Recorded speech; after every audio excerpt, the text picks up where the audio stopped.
की ह्या राज्यघटनेच्या आधारावर आपल्या देशामध्ये अनेक जाती, धर्म, पंथ, प्रदेश, एवढा मोठा भारत देश, या एका म्हणजे एवढा विखुरलेला भारत देश असताना सुद्धा गुण्या गोविंदांना एकोप्यानं राहतात. तर त्याचंच कारण आहे की या संविधानामुळे सर्व आपण एकोप्यामध्ये आपण एका फुलं जसे एका हारीमध्ये गुंफल्या जातात त्याप्रमाणे आपण संविधानामुळे आपण संपूर्ण पूर्ण विविधता आहे आपल्या देशामध्ये.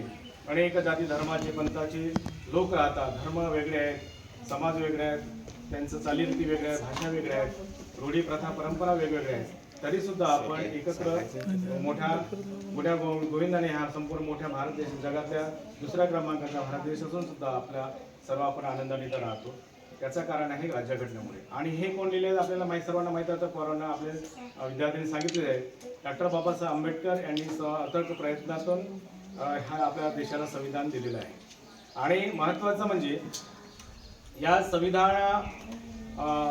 संविधानामुळे म्हणजे काय म्हणता येईल आपल्याला की आपल्याला संविधान केव्हा झालं की 26 नोव्हेंबर 1949 रोजी हे काय केलं, लिहून झाला, सुपूर्द जे कमिटी होती त्यांच्याकडे सुपूर्द करण्यात आला आणि 26 जानेवारी 1950 रोजी अंमलात आलं.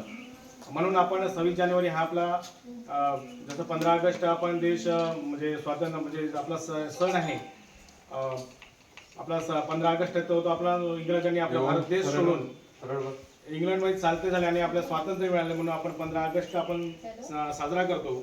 आणि 26 जानेवारी आपण प्रजासत्ताक दिन म्हणून साजरा करतो. तर ते त्यासाठी आपल्याला 26 जानेवारी 1950 रोजी आपण ते अंमलात आलं संविधान, त्याच्यामुळे आपण ते करतो. अशा प्रकारे आपले एक उपलब्धी आहे आपल्या देशाची की आपल्या संविधानामुळे आपण सर्व गुण्यागोविंदाने राहतो आणि सर्वांना अधिकार या म्हणजे आपल्याला आपलं सरनामा आहे, प्रास्ताविक आहे, तर त्याच्यामध्ये सर्व दिलेलं आहे की आम्ही भारताचे लोक एक सार्वभौम समाजवादी धर्मनिरपेक्ष समाजवादी घडवण्याच्या व त्या सर्वांमध्ये सर्वांची एक म्हणजे हे जर सर्व दिलेलं आहे म्हणजे सर्व आपण गुण्यागोविंदाने राहतो. ते सरनामाच तसं दिलेलं आहे मी की आम्ही भारताचे सर्व लोक, बरोबर काय, सार्वभौम समाजवादी धर्मनिरपेक्षता म्हणजे काय, धर्मनिरपेक्ष म्हणजे सर्वांना प्रत्येक धर्माचा प्रत्येकाला अधिकार आहे. म्हणजे आपला धर्माचा प्रत्येकाला अधिकार आहे आणि प्रत्येक व्यक्तीला नैतिक म्हणजे अधिकार दिलेला आहे या संविधानाला का सर्व